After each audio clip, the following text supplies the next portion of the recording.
معزز سامعین کرام، آپ سن رہے ہیں ڈیاری اردو چینل پر عبد المجید شیخ کی کتاب قصے لاہور کے۔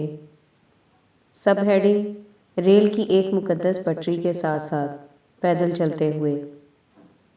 پچھلے ہفتے میں زون میں تھا، جیسا کہ کثرتی کھلاڑی ذہن اور جسم کی مکمل یکجائی کی خاص کیفیت بیان کرتے ہوئے کہا کرتے ہیں۔ شیر پاؤ پل کے نزدیک اپنی گاڑی کھڑی کرنے کے بعد میں نے لاہور ریلوے اسٹیشن سے والٹن ریلوے اسٹیشن تک ریل کی پٹری کے ساتھ ساتھ پیدل چلنے کا فیصلہ کیا۔ یہ وہ مقدس ریل کی پٹری ہے جہاں 1947 میں سینکڑوں متوقع پاکستانیوں کی لاشیں وصول ہوئی تھیں۔ میں کمتر شدت کے تنازع کو ادارتی صورت دینے کے سلسلے میں ایک مضمون پڑھ رہا تھا جو ہندوستان اور پاکستان کی نوکر شاہی باہمی خاموش مفاہمت کے ذریعے پروان چڑھاتے ہیں۔ یہ انہیں خوشحال بنا دیتی ہے اور عوام کو غریب تر ہمیشہ ہمیشہ کے لیے۔ ڈاکٹر مبشر حسن نے غیر اعلانیہ کا اعلان کر کے ایک عظیم خدمت سر انجام دی ہے۔ میں نے جتنی بھی کتابیں پڑھی ہیں سب میں خاموشی کو گناہ بتایا گیا ہے۔ اتنے شاندار افراد کی جماعت کیسے ایک دوسرے سے نفرت کر سکتی ہے؟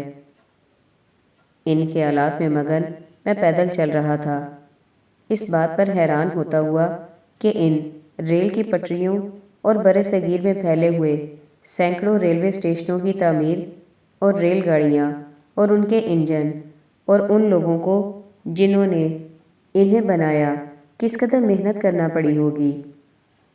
برصغیر میں ریلوے نظام کی آمد 1850 میں ہو گئی تھی۔ لاہور پر قبضہ کرنے کے ایک برس بعد ہی اور کلکتہ سے افغان سرحد تک پورا علاقہ برطانوی عملداری میں تھا۔ یاد رکھیں اس وقت تک بیشتر یورپی شہروں میں ریل کی پٹڑی نہیں بچھائی گئی تھی، چنانچہ ہر لحاظ سے یہ ایک انقلابی قدم تھا۔ 1899 کے سال تک مدراس کے جنوب سے لے کر افغان سرحد تک 23,000 میل سے زائد ریل کی پٹڑیاں بچھائی جا چکی تھیں۔ یہ دنیا بھر میں کسی بھی نو آبادیاتی حکومت کی جانب سے کسی بھی کالونی میں اپنے ذمے لیا گیا عظیم ترین اور مہنگا ترین تعمیراتی منصوبہ تھا۔ پوری 19ویں صدی میں یہ برطانوی دولت کی مفرط سرمایہ کاری بھی تھی۔ 1863 تک 30 لاکھ ٹن وزنی ریل کی پٹڑیاں، سلیپر اور انجن برطانیہ سے ہندوستان بذریعہ بحری جہاز روانہ کی جا چکی تھیں۔ تقریباً 70 بحری جہاز فی سال کے حساب سے 50 برسوں تک مسلسل سامان آتا رہا۔ برصغیر کے ریلوے نظام کے ساتھ ان کی اس قدر وابستگی تھی، انجینئر حضرات نے دنیا کے عمودی ترین پہاڑوں کے اوپر قوس بناتی ہوئی پٹڑیاں بنائیں، گرم تپتے ہوئے رد و بدل کرتے صحراؤں میں سینکڑوں فٹ گہری بنیادیں غرق کی، گنگا اور سندھ جیسے پاٹ دار اور بکھرے ہوئے دریاؤں پر پل تعمیر کیے۔ ایسی وابستگی دنیا نے کاہے کو دیکھی تھی اور غالباً دوبارہ کبھی نہ دیکھ پائے گی، لیکن اس موضوع پر آج تک سب سے کم تحقیق ہوئی ہے، کیونکہ برطانیہ اور دنیا بھر کی طرح ہمارے ہاں ریل کے سفر کے شوقین ہی نہیں ہیں۔ ہمارے پاس جو کچھ ہے ہم اس کی قدر نہیں کرتے۔ بہرحال ہم اپنے رجحان کے مطابق زندگی بسر کر رہے ہیں، مسلسل کمتر شدت کے تنازع میں، مسلسل ہیجانی کیفیت میں۔ ریلوے نظام معاشی اور معاشرتی انقلاب بھی لایا۔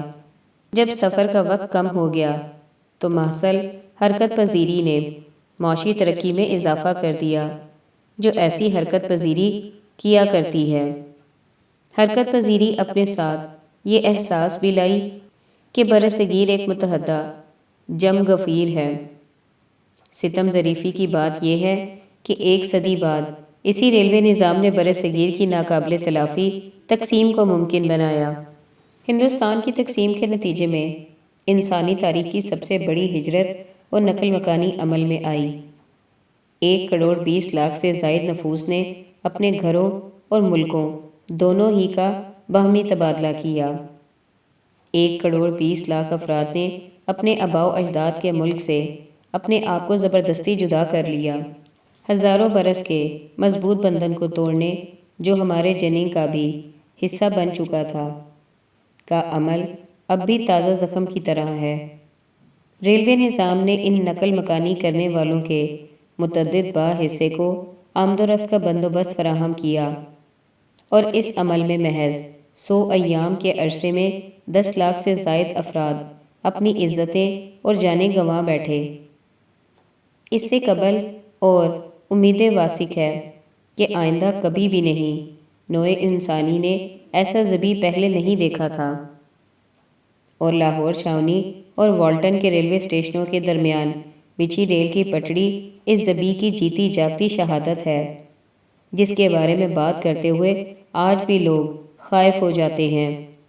اتنا زیادہ اثر رہا ہے، نفرت میں اتنی شدت ہوتی ہے، اس پٹڑی پر چلتے ہوئے اسی طرح کے خیال آتے ہیں۔ اس سے یہ سوال پیدا ہوا کہ کیا ریلوے نظام کے بغیر تقسیم ممکن تھی؟ بہت سے محققین کے خیال میں تقسیم ممکن نہیں ہو سکتی تھی، کیونکہ لاکھوں کو لمبے فاصلوں سے ایک تھوڑے سے وقت میں منتقل کرنا تھا۔ میرے نقطہ نظر کے مطابق تقسیم ہو سکتی تھی، البتہ ذبیح بڑے پیمانے پر ہوتا۔ ریلوے کے نظام کے تحت ہی بدترین تشدد ہوا۔ لاہور اسٹیشن اس طوفانی جھکڑ کا نسبتاً پرسکون مرکز تھا۔ دونوں قوموں کے مابین سرحدوں کے حتمی نقشہ جاری ہونے تک لاہور کی قسمت غیر یقینی رہی تھی۔ لاہور پاکستان کو مل گیا، محض 15 میل بھارتی سرحد سے دور۔ شہر اور اس کے لوگ فوری طور پر 2 حصوں میں بٹ گئے۔ سینکڑوں ہندو اور سکھ لاہور ریلوے اسٹیشن تک پہنچنے میں لڑنے بھڑنے لگ گئے، تاکہ وہاں سے وہ بھارت فرار ہو سکیں۔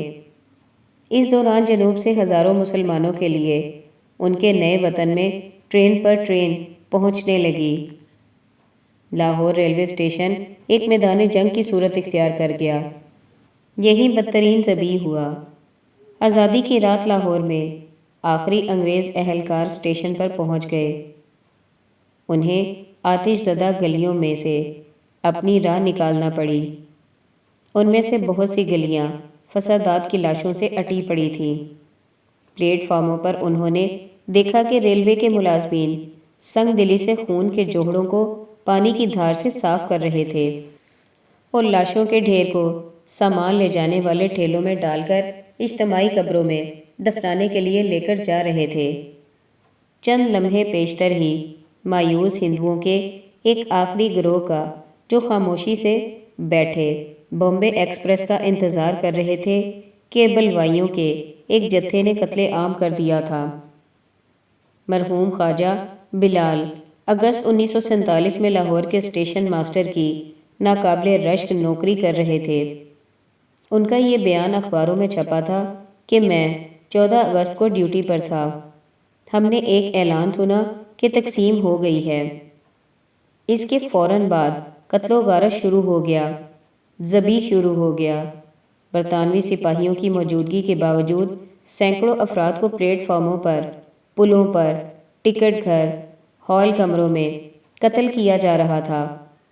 چاقو زنی، عصمت دری اور آگ لگانے کے واقعات ہو رہے تھے، جنہیں روکنا ممکن نہ تھا۔ رات کو میں سو نہ سکا، کیونکہ پلیٹ فارموں سے چیخوں، کراہنے اور رونے کی آوازیں آ رہی تھیں۔ ہر صبح سینکڑوں ذبح لاشیں ہر جگہ پڑی ملتی تھیں۔ ایک صبح میرا خیال ہے کہ وہ 13 اگست کا دن تھا، بامبے ایکسپریس دہلی سے باراستہ بٹھنڈا لاہور پہنچی۔ ٹرین میں تقریباً 2000 افراد تھے۔ ہم نے بیت الخلاؤں میں نشستوں پر، نشستوں کے نیچے لاشیں ہی لاشیں دیکھیں۔ ہم نے پوری ٹرین چھان ماری، لیکن ایک بھی زندہ شخص نہ ملا، سوائے ایک شخص کے جو انجن کے پانی کے ٹینک میں چھپا ہوا تھا۔ ہم روزانہ 100 ٹرینیں وصول کرتے تھے اور ہر ٹرین میں لاشیں ملتی تھیں۔ جب لارڈ جان لارنس نے فروری 1859 کو لاہور ریلوے اسٹیشن کے مستقبل کی عمارت تعمیر کرنے کی جگہ پر زمین کھود کر سنگ بنیاد رکھا تو جو نکری بیلچہ اس نے استعمال کیا تھا تو اس پر لاطینی زبان میں موٹو لکھا تھا، ٹوم بیلو کوام پاس، یعنی جنگ سے امن بہتر ہے۔ اس کو کیا خبر تھی کہ بعد میں کیا حالات پیش آنے والے ہیں۔ سب ہیڈنگ لاہور کے برف گڑھے۔ نام کسی قوم کی تاریخ کے بارے میں بہت کچھ بتا دیتے ہیں، ان کی پیداوار کے طریقے اور خود ملک کے بارے میں۔ اندرون شہر اور اس کے نواحی علاقوں کے نام بڑے پرکشش ہیں اور ہر ایک کی اپنی الگ کہانی ہے۔ ناموں سے پیشوں اور کھیل تماشوں کی وضاحت ہوتی ہے۔ ایک ایسے ہی نام نے جو میں نے اپنے چھوٹے بھائی سے سنا تھا، مجھے تجسس میں مبتلا رکھا۔ میرا بھائی باٹی دروازے کے بیرون واقع سینٹرل ٹریننگ کالج کی گراؤنڈ میں جاگنے کے اوقات میں فٹ بال کھیلتا رہتا تھا۔ 70 کی دہائی میں ہم رٹیگن روڈ کے علاقے میں رہائش پذیر تھے، جو ایک زمانے میں اندرون شہر سے بیرون ایک اعلیٰ درجے کا علاقہ گردانا جاتا تھا۔ سینٹرل ماڈل اسکول کے عین پیچھے، جہاں آج کل سینٹرل ٹریننگ کالج واقع ہے، وہاں ایک زمانے میں سر ولیم رٹیگن کی رہائش ہوا کرتی تھی، اور یہ بہت سے لوگوں کے لیے باعث حیرت ہوگا کہ وہ اور اس کے اہل خانہ قدیم انگریزوں کی طرح قدیم طرز کے بنگلے میں رہائش پذیر تھے، جس کی چھت خالص چھپڑیلی تھی۔ ایک تحریر میں اس گھر کو علامتی سفوک چھپڑیلی جھونپڑی کے مثل قرار دیا گیا ہے۔ اس گھر کا نام تختی پر لکھا تھا، روز لینڈز، اور یہ ہر لحاظ سے نہایت دبدبے والی رہائش گاہ تھی۔ لاہور کے مکین اس علاقے کو رٹیگن صاحب کی کوٹھی کہا کرتے تھے۔ ایک اور تحریر میں اسے رٹیگن صاحب کی بھوت والی کوٹھی کہا گیا ہے۔ بعد ازاں انگریزوں نے اسے باضابطہ طور پر رٹیگن روڈ کا نام دے دیا۔ یہی وہ گھر ہے جہاں انگریزوں نے پہلی Punjabi regiment first Punjab volunteers تشکیل دی تھی۔ اس ریجمنٹ نے 1857 کی بغاوت میں بہت اہم کردار ادا کیا تھا۔ وہ لوگ جو رٹیگن روڈ سے واقف نہیں ہیں، اتنا بتا دینا کافی ہے کہ صرف 40 برس قبل تک یہاں پارسیوں کی عبادت گاہ تھی۔ سید بابر علی اور جھنگ کے سیدوں کے خاندان کا گھر، خواجہ خاندان اور عباسی ڈاکٹروں کے خاندان کا مکان، 6 ایکڑ پر پھیلا کرنل عطا کا گھر، شیخوں اور دیگر ذی اقتدار حضرات کے گھر وقوع پذیر تھے۔ تقریباً 100 سال قبل بلا شبہ اس علاقے کی لاہور میں سب سے زیادہ مانگ تھی، لیکن رٹیگن کی لاہور آمد اور یہاں چھپڑیلے مکان کی تعمیر کرنے سے قبل اس علاقے کو لاہور کے باسی پرانا برف خانہ کہتے تھے۔ میرے بھائی نے مجھے بتایا کہ بزرگ لوگ اب بھی اسے برف میدان ہی کہتے ہیں۔ مغلیہ اور پھر سکھوں کے زمانے میں یہ کھلا علاقہ برف میدان کہلاتا تھا۔ جب 1849 میں انگریز آ گئے تو انہوں نے پہلی بار اس علاقے کی باضابطہ نشاندہی کرتے ہوئے نقشوں میں اسے آئس پٹس یعنی برف کے گڑھے سے موسوم کیا۔ ان گڑھوں میں فی الحقیقت زمانہ قبل از تاریخ کے انداز میں سردیوں میں برف جمائی جاتی تھی اور پھر اسے زیر زمین ذخیرہ اندوز کر دیا جاتا تھا۔ گرمیوں میں علل صبح اس کی فروخت کی جاتی تھی۔ اس کارروائی کے بارے میں ایک تحریر میں یوں درج ہے کہ یہ وسیع میدان چھوٹے چھوٹے پلاٹوں یا کیاریوں میں منقسم تھا، جس پر چاولوں کے چھلکوں کی تہ بچھائی گئی تھی۔ ان چھلکوں پر پختہ مٹی کے بہت سے اتھلے تسلے ترتیب سے رکھے جاتے تھے۔ یہ سب پانی سے بھرے ہوتے تھے۔ گڑھوں کے کنارے چھلکوں کی دبیز تہوں سے آراستہ ہوتے تھے اور اس کے گرد نرم آنچ پر ریختہ اینٹوں کی دیواریں استادہ تھیں۔ اس دیوار پر بہت موٹی بھوسے کی چھت تھی جسے چھپر کہا جاتا ہے۔ گڑھوں کی دیواروں اور کناروں کے درمیان پتلی راہداریاں تھیں جن کے ذریعے برف کی ریڑیاں ٹھیلے والے روز کا مال اٹھا کر مختلف مقامات پر برف کی فروخت کیا کرتے تھے۔ ہر گڑھے کی تہ میں آدمی دھموسوں اور چھپکوں سے لیس ہوتے تھے جو برف کی تہ ہموار کرتے رہتے تھے اور اس کو مستحکم رکھتے تھے۔ ان گڑھوں کے روزنوں کو برف کی مطلوبہ مقدار حاصل کرنے کے بعد ہمیشہ نہایت احتیاط سے دیوار بند کر دیا جاتا تھا۔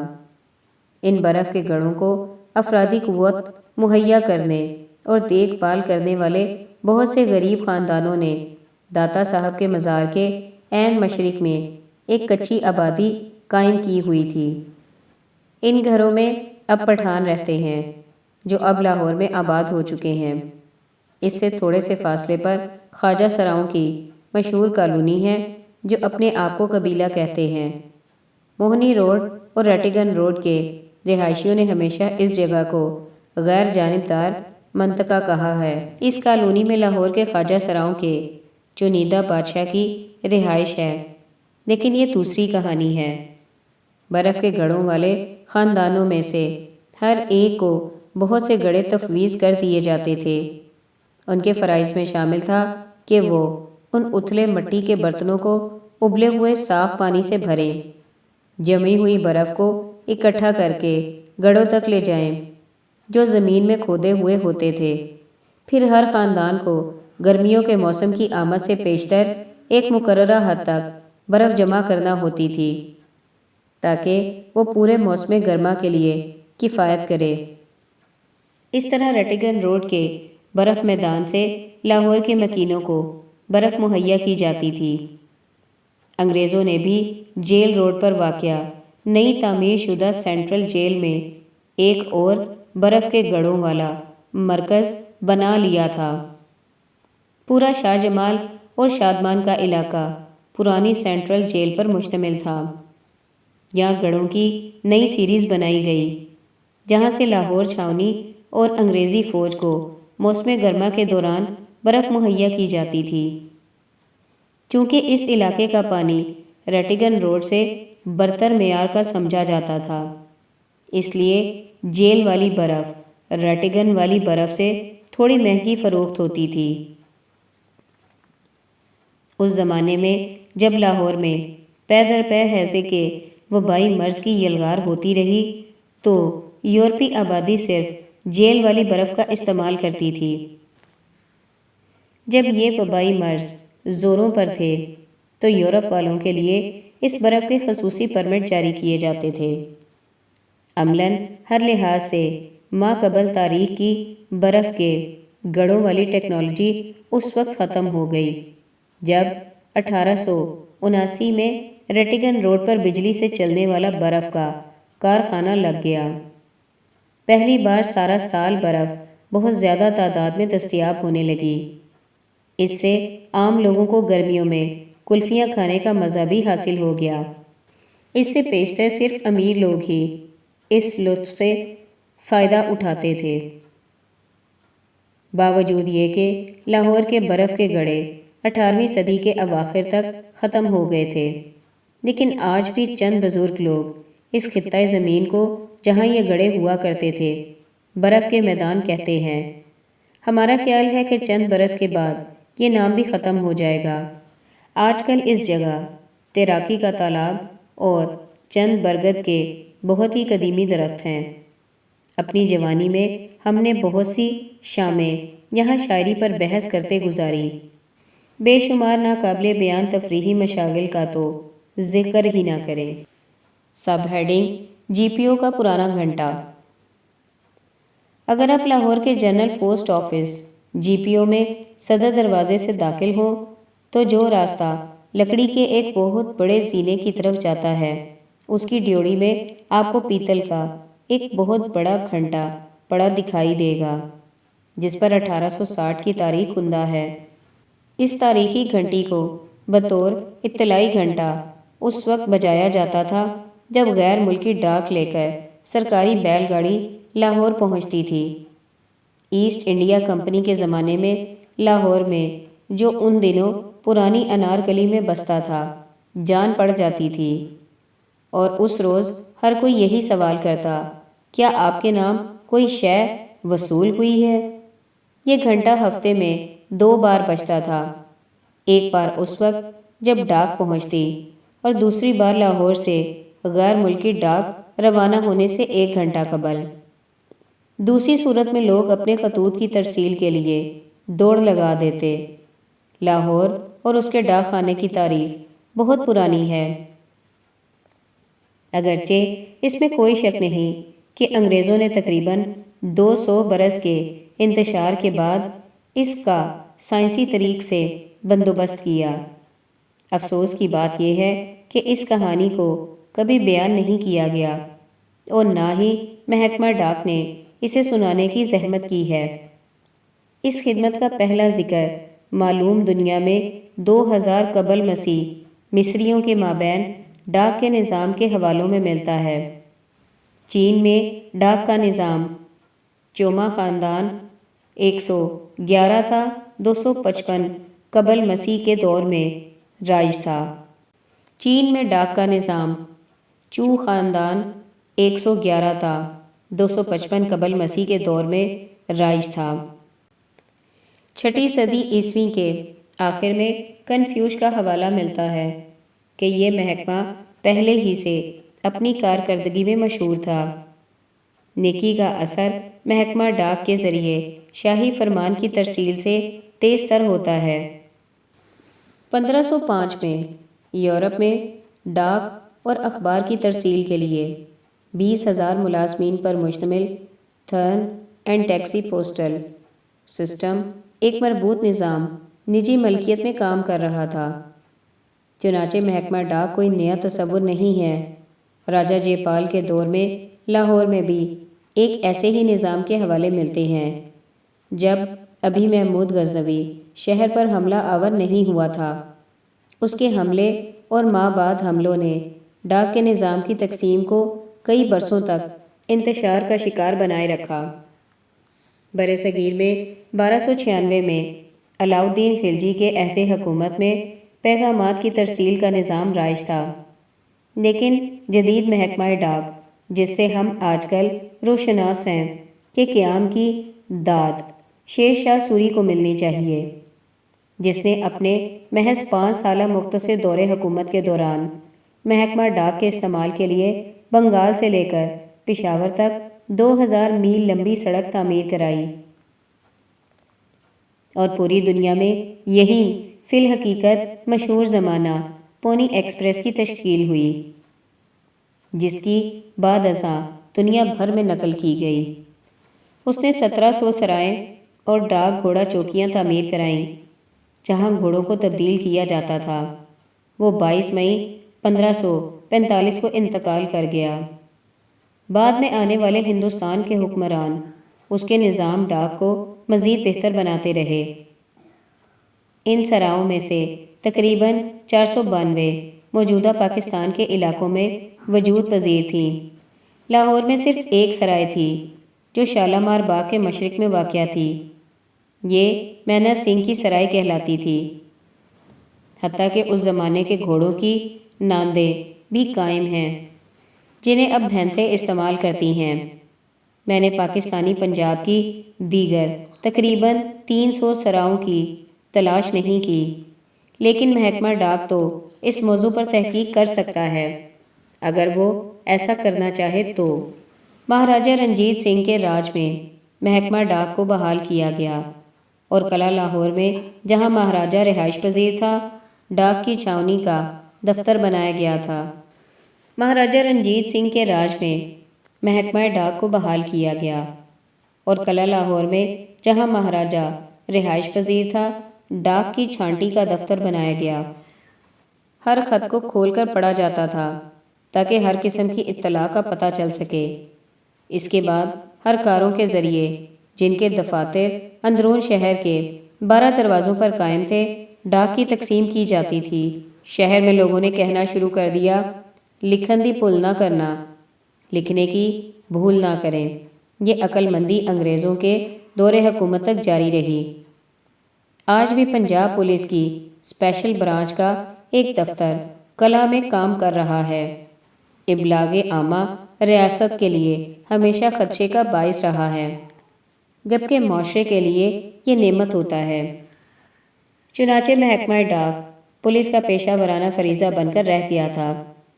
انگریزوں کے دور میں یہ دوسرے ہاتھوں میں چلا گیا، لیکن ایک خوش تدبیر انداز میں، اور آج یہ ایک آزاد محکمہ ہے جس میں نجی حیثیت کو قانونی تحفظ حاصل ہے، یا ہم یوں ہی خیال کرتے ہیں۔ سب سے پہلی ڈاک کے محصول پیشگی ادا شدہ کاغذ کی ٹکٹیں سندھ ڈاکٹر 1852 میں لاہور میں دیکھنے کو ملی۔ سب سے پہلی ڈاک کے محصول پیشگی ادا شدہ کاغذ کی ٹکٹیں سندھ ڈاکس 1852 میں لاہور میں دیکھنے کو ملی، جو کمشنر سندھ باٹل فریئر نے جاری کی تھیں۔ ان ٹکٹوں پر ایسٹ انڈیا کمپنی کا چھپا ہوا نشان تھا، لیکن لاہور میں انگریزوں نے جو اولین ٹکٹیں استعمال کیں وہ سادہ سرخ لاکھ کی مہریں تھیں۔ ان پر ایسٹ انڈیا کمپنی کا ٹھپا لگایا جاتا تھا۔ 1849 کی ایک ایسی ہی مہر برطانوی عجائب گھر میں موجود ہے۔ اسی وجہ سے اسے سٹیمپ بامانی ٹھپا لگانا کہا جاتا تھا۔ خطوط ڈاک خانے لے جائے جاتے تھے، جہاں ادائیگی کے بعد انہیں سرخ لاکھ سے سربا مہر کر کے ٹھپا لگا دیا جاتا تھا۔ ایک دفعہ ٹھپا لگ جاتا تو سمجھا جاتا کہ خط کی ترسیل ہو گئی ہے، اگرچہ بعد میں سٹیمپ اور پوسٹ کے الفاظ مختلف معنوں میں استعمال ہونے کے بعد بالآخر بطور اسم استعمال کیے جانے لگے۔ محکمہ ڈاک لاہور کے بارے میں ایچ آر گولڈنگ کی ایک تحریر کے مطابق جس جگہ اب پبلک ورکس کے محکمے کی عمارت ہے، وہاں 1849 میں فوجی بیرک جیسی ایک عمارت استادہ تھی، جسے بطور جنرل پوسٹ آفس جی پی او استعمال کیا جاتا تھا، حتیٰ کہ موجودہ خوبصورت عمارت مکمل ہو گئی۔ قارئین کو یہ معلوم کر کے خوشی ہوگی کہ یہ اصلی ڈاک خانہ پرانی انارکلی بازار میں ٹولنٹن مارکیٹ کے عقب میں تھا، جو آج کل فوڈ اسٹریٹ نمبر 2 کہلاتی ہے۔ ایک اور جگہ وہ لکھتا ہے کہ 1876 میں جنرل پوسٹ آفس لاہور میں بنڈل موصول ہوتے تھے، جن کی سرکاری بیل گاڑیوں کی قطار میں فیروز پور، بہاولپور، راولپنڈی اور پشاور سمیت 24 شہروں کو ترسیل کی جاتی تھی۔ یہ واضح رہے کہ لاہور پورے پنجاب اور اس سے بیرون ڈاک کی صدر شاہراہ کے طور پر استعمال ہوتا تھا۔ 1916 کے پنجاب گزیٹئر میں لاہور میں ڈاک کے بہترین نظام کا ذکر ہے، جس کے مطابق ملکہ وکٹوریہ کے تغرے والے 132 لیٹر باکس نصب تھے، جو موجودہ دور میں نادر نمونے جمع کرنے والوں کے لیے بیش قیمت شے ہے۔ قارئین کرام کے لیے یہ باعث دلچسپی ہوگا کہ اصلی لیٹر بکسوں میں سے 1 درجن کے قریب آج بھی زیر استعمال ہیں، اور جیسا ایف ایس اعجاز الدین نے اپنی کتاب لاہور کی یادیں میں ذکر کیا ہے، ان میں سے ایک نادر لیٹر باکس آج بھی انارکلی میں زیر استعمال ملاحظہ کیا جا سکتا ہے۔ میں مغل پورہ کے پرانے ریلوے کوارٹروں میں بھی ایسے 3 عدد مزید لیٹر باکس تلاش کرنے میں کامیاب ہو چکا ہوں۔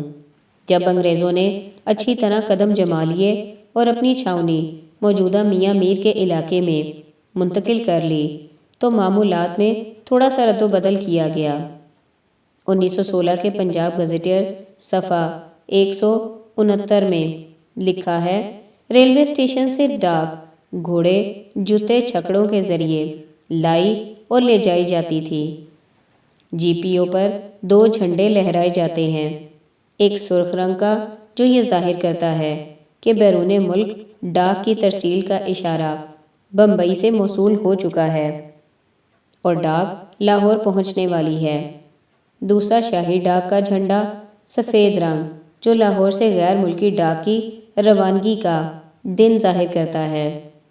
جب ڈاک موصول ہو جاتی تو معمول کے مطابق روایتی گھنٹا بجایا جاتا تھا۔